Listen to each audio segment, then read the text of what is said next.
Welcome to the YouTube channel Tuto physics. मैं Rahul sir आज आपके लिए लेके आया हूँ reflection of light at a plane surface from wave optics, है ना। In the last video we have discussed about the wave fronts, है ना। दो टाइप की वेव फ्रंट्स का प्रोग्रेस भी किस तरीके से होता है वो भी हमने देखा था, like plane wave front as well as spherical wave front, right.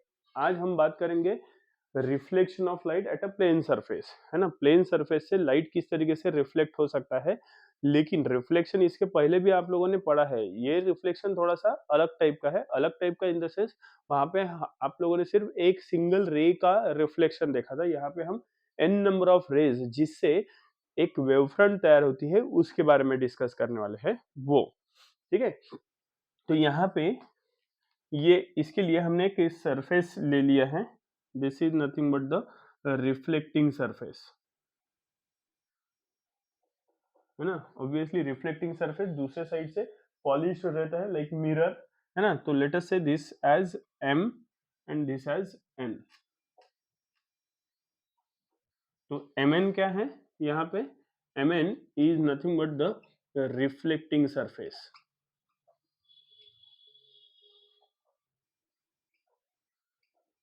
Right.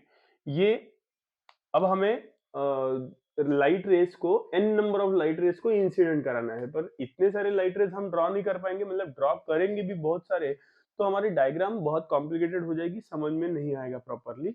इसके लिए हमने एक्सट्रीम रेस को कंसिडर किया। तो ये एक रे और ये एक रे, है ना। ये दो रेस को इस रिफ्लेक्टिंग सरफेस के ऊपर इंसिडेंट करा दिया, है ना। जैसे ही इनको इंसिडेंट करा दिया, एक नॉर्मल ड्रॉ कर दिया पॉइंट ऑफ इंसिडेंस पे, और पॉइंट ऑफ इंसिडेंस पे इनका जो एंगल नॉर्मल के साथ बनता है वो होता है angle of incidence, that is I. Remember that बहुत लोगों को ये लगता है कि जो एंगल ऑफ इंसिडेंस रहता है वो हॉरिजॉन्टल के साथ रहता है इंसिडेंट रे का, वो वैसा नहीं होता है। यहाँ पे angle of reflection, angle of incidence, angle of reflection as well as angle of refraction, all these three angles are made by their respective rays with the normal ray only। Normal के साथ incident ray का normal के साथ वाला angle angle of incidence, reflected wave का या reflected ray का normal के साथ वाला angle angle of reflection, refracted ray का नॉर्मल के साथ वाला angle is angle of refraction. So do remember this. तो ये रिफ्लेक्टिंग सरफेस के ऊपर ये आर जो है, ये रे ए पॉइंट पे आके इंसिडेंट हो गया, तो आर ए ये क्या हो जाएगा हमारा R A is nothing but the reflected ray, sorry incident रे।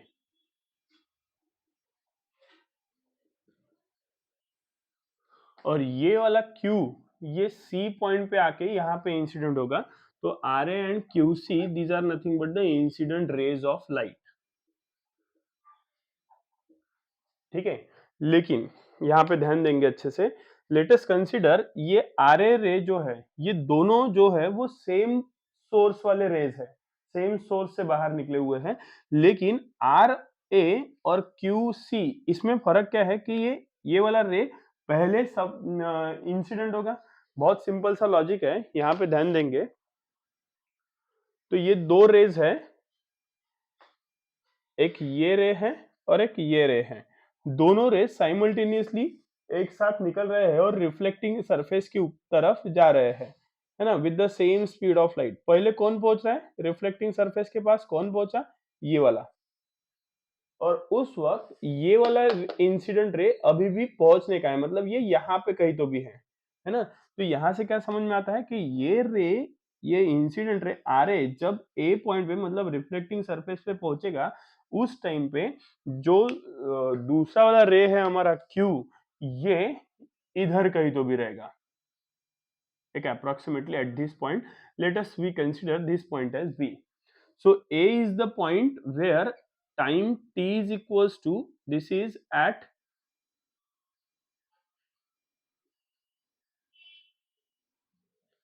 t equals to 0। तो ये भी पॉइंट कौन सा हो जाएगा? B, मतलब this is also eight t equals to 0 वाला पॉइंट, है ना। t equals to 0, t equals to 0 वाले ये दो पॉइंट्स हमें मिले, मतलब जब at time t equals to 0 ये वाला इंसिडेंट रे ए पॉइंट पे पहुंचा, तब ये वाला इंसिडेंट रे थोड़ा सा पीछे ही है। क्यों? क्योंकि ये दोनों सेम मीडियम में है, दोनों की वेलोसिटी सेम रहेगी, बस इंक्लिनेशन होने की वजह से ये थोड़ा सा पीछे रहेगा देन दिस। ठीक है, अब हमने पता है कि अब ये दो रेज लिए, लेकिन इसके बीच में भी बहुत सारे रेज रहेंगे, उस टाइम पे वो रेज कहाँ पे रहेंगे? तो मैं रफली थोड़ा सा ड्रॉ करता हूं। तो ये इसके बाजू वाला रे ऐसा, ये रे इधर, ये रे इधर, ये रे इधर, इस तरीके से ये रेज आएंगे, है ना? ये कुछ इस तरीके से आएंगे। ये वाला रे यहाँ पे कहीं तो भी रहेगा, ये वाला रे यहाँ पे कहीं तो भी रहेगा, ये वाला रे यहाँ पे कहीं तो भी रहेगा, ये वाला रे यहाँ पे कहीं तो भी रहेगा। ये सारे t इक्वल्स टू 0 वाले पॉइंट्स हैं, और इन सबको हमने अगर ज्वाइन कर दिया तो हमें एक स्ट्रेट लाइन मिलेगी up to point A to B। And what is this? This is nothing but the plane incident wave front, है ना? कल हमने देखा था लास्ट वीडियो में कि वेव फ्रंट क्या होता है। Wave front is nothing but the locus of all those points which are in the same phase at the same instant of time, है ना? ये सारे सेम इंस्टेंट वाले पॉइंट्स को हमने ज्वाइन कर दिया which are in the same phase, तो उससे हमें जो मिलता है that is nothing but the in wave front. और ये वेव फ्रंट मतलब स्ट्रेट लाइन दिख रही है, इसका मतलब ये डेफिनेटली प्लेन वेव फ्रंट रहेगी, राइट? और इंसिडेंट रेज ऑफ लाइट के वजह से बन रही है, इसलिए इंसिडेंट प्लेन वेव फ्रंट। मैं इसको निकाल देता हूं यहां से अभी।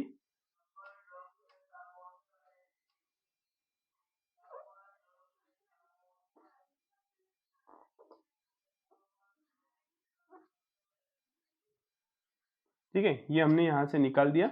अब सीधा सीधा क्या करेंगे, ये t इक्वल टू 0 वाला ये पॉइंट और t इज इक्वल टू 0 वाला ये पॉइंट, इन दोनों को हम कर देते हैं ज्वाइन। तो इसको अगर मैंने ज्वाइन कर दिया तो ये हो गई AB। तो AB क्या हो गई? AB is called as incident plane wave front. ठीक है, incident plane wave front, right? अब क्या होगा आगे? अब ये वाला रे आगे बढ़ेगा, ये वाला रे यहां से आगे C पॉइंट पे पहुंच रहा है, तो ये C वाला पॉइंट लेटेस्ट से यहाँ पे ये ray at time t equals to capital T इतने समय में, मतलब 1 सेकंड 2 सेकंड 3 सेकंड जो भी है ना? कुछ समय में वो 1 सेकंड 2 सेकंड मतलब कैपिटल T ये समय हो गया।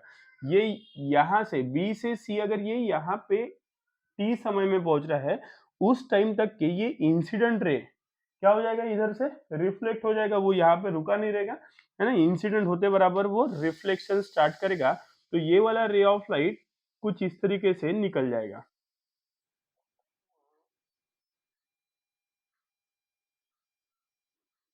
अब ये जो है this is your reflected wave, reflected ray. ये रिफ्लेक्टेड रे का नॉर्मल के साथ वाला एंगल जो बनेगा, this angle is nothing but the angle of reflection, बराबर है? अब ये रिफ्लेक्शन रिफ्लेक्टेड रे उस टाइम जैसे ये B से C T इतने समय में पहुंचा, उस टाइम पे ये वाला रिफ्लेक्टेड रे कहां पे रहेगा?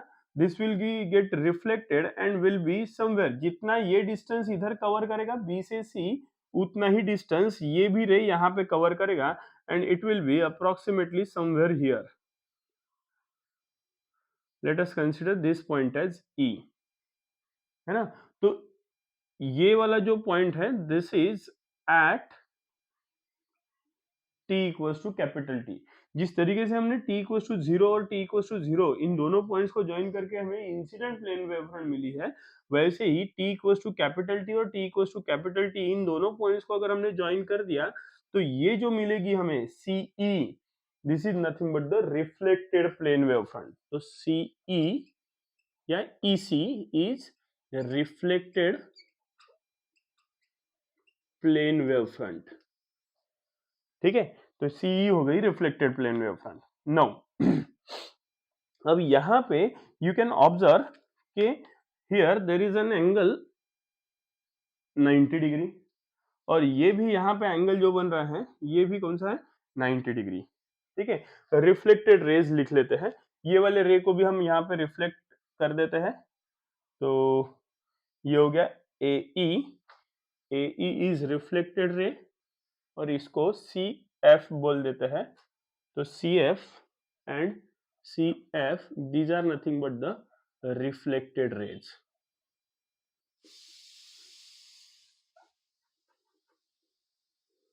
Of light. ठीक है, incident wave front, plane wave front, ये भी हमने लिख दिया। ये ए पी और ये ए पी डैश। तो A P and A P dash, these are nothing but the normal rays of light. ठीक है, नॉर्मल मतलब perpendicular to the reflecting surface.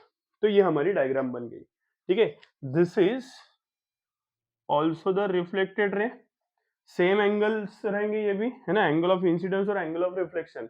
ये हमें बताना है कि ये इक्वल रहते करके, मतलब हमें यहाँ पे क्या बताना है ये समझते हैं। Reflection of light at a plane surface में हमें ये बताना है कि मतलब we have to prove the laws of reflection.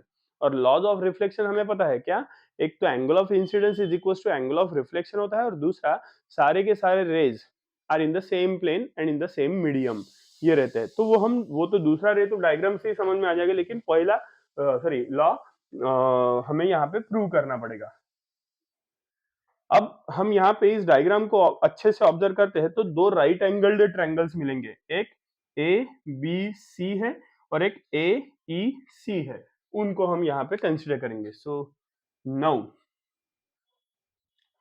In triangle ABC and triangle AEC, ABC और AEC में क्या दिखाई दे रहा है, ये 90 डिग्री, ये ए, चलो ABC देखते पहले, ABC एंगल B 90 डिग्री है, एंगल E 90 डिग्री है। ठीक है, तो angle ABC is equals to angle AEC and that is equals to 90 degree, मतलब दोनों ट्रायंगल का एक एक एंगल इक्वल हो गया। ठीक है, फिर 90 डिग्री इनके अपोजिट एक ही साइड है and that is AC which is common, है ना, तो उसको हम बोलते हैं हाइपोटेनियस। तो हाइपोटेनियस AC इज कॉमन। ठीक है, मतलब एक साइड कॉमन हो गई। ठीक है, and what about this BC, BC equals to कितना रहेगा, जितने, या AE कितना रहेगा जितना BC, क्योंकि सेम मीडियम है, एक ही मीडियम में रिफ्लेक्शन हो रहा है। मीडियम जब तक के चेंज नहीं होगा तब तक के लाइट की स्पीड चेंज नहीं होगी, है ना। और with in the same instant of time, ये भी 0 टू कैपिटल T इतने समय में B से C जा रहा है, और ये भी A to E 0 to capital T इतने समय में ही जा रहा है। टाइम भी सेम है, वेलोसिटी भी सेम है, तो डिस्टेंस जो कवर होगा वो भी कैसा रहेगा, सेम रहेगा। So and BC is equals to AE is equals to V, the velocity of light in that medium multiplied by the time instant, and that time instant is 0 to T, मतलब capital T, right? That is distance traveled by light in time 0 to T in same medium, है ना। तो medium जब तक के change नहीं होता तब तक के वेलोसिटी चेंज नहीं होगी। ठीक है, अब देखेंगे ये ट्रायंगल में एक एंगल सेम है, एक साइड सेम है, और दूसरी भी साइड सेम है ना। AE is equal to BC, AC ये कॉमन है, एक एक 90 डिग्री है, मतलब these two triangles are congruent to each other, right. So therefore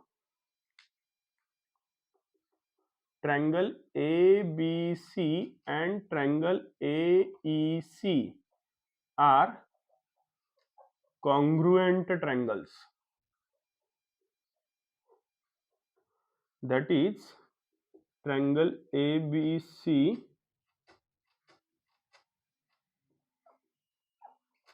is congruent to triangle AEC।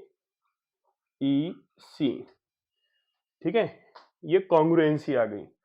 अब ये अगर कॉन्ग्रुएंसी है, ध्यान देंगे, if this is angle I and this is R, तो ये जो RA है ये AB के ऊपर परपेंडिकुलर रहता है ना, दिस इज 90 डिग्री। ये अगर 90 डिग्री है तो, और उसमें से ये अगर I है, तो this complete angle is what, बचा हुआ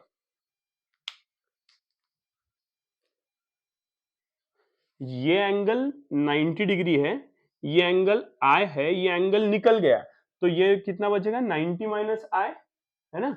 और फिर ये 90 है, इस 90 में से ये 90 माइनस I जो अभी मिला था उसको निकाल दिया, तो ये कितना बचेगा, this is I, right. So this angle is angle of incidence and that is I, right. Now if this is angle R, then this EC is perpendicular to CF या CF is perpendicular to EC, ये R है तो ये कितना हो जाएगा, this is 90 minus, ये 90 है, 90 में से ये R निकल गया तो दिस इज 90 माइनस R, और फिर ये वाला भी एंगल 90 डिग्री है, ये 90 डिग्री में से ये निकाल दिया तो ये कितना बचेगा 90 minus of this, that is 90 minus of 90 minus R, and this is nothing but R, है ना। लिख देता हूं मैं यहाँ पे, दिस इज 90 माइनस R, है ना। ये 90 में से ये R गया 90 माइनस R, ये 90 में से ये I निकल गया तो दिस इज 90 माइनस I, ठीक है। और ये 90 में से ये 90 माइनस I हट गया तो ये I हो गया। अब ये दो ट्रायंगल जिनको हमने कॉन्ग्रुएंट ट्रायंगल्स बना दिया, तो एंगल BAC और एंगल ECA या AEC ACE ये भी क्या हो जाएंगे, इक्वल हो जाएंगे। So therefore since these two triangles are congruent, therefore angle कौन सा, A या BAC is equal to angle ACE, right, angle ACE. And what is angle BAC? BAC is angle I, तो एंगल I हो गया is equals to ACE, ACE is angle R,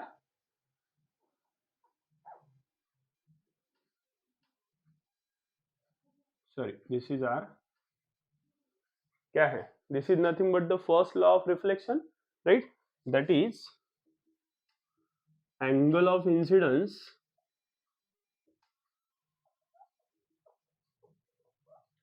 is equals to angle of reflection.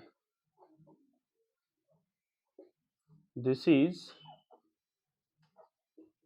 first law of reflection, ठीक है। और दूसरा law क्या कहता है, ये incident rays, reflected rays and normal rays, they all are in the same medium, ऊपर ही है, रिफ्लेक्टेड सरफेस है, रिफ्लेक्टिंग सरफेस के ऊपर ही है, मतलब these are in the same medium as well as in the same plane. Same plane मतलब ये मेरे जो बोर्ड है, मेरा व्हाइट बोर्ड, ये कैसा है, 2 डायमेंशनल है, ये एक्स एक्सिस हो गई, ये वाई एक्सिस हो गई, मतलब this is a plane surface. तो ये डायग्राम मैंने बराबर उस प्लेन में ड्रॉ की है, इसका मतलब these all rays are present in the same plane and in the same medium, and that is your second law of reflection. And therefore from the diagram, incident rays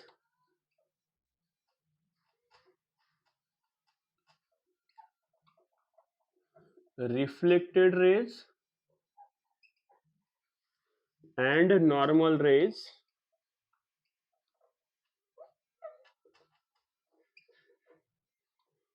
all lies in the same medium and same plane. This is second law of reflection, right. So this is how you can prove the reflection of light at a plane surface. This question can be asked you for 3 marks in section C, right. Thank you.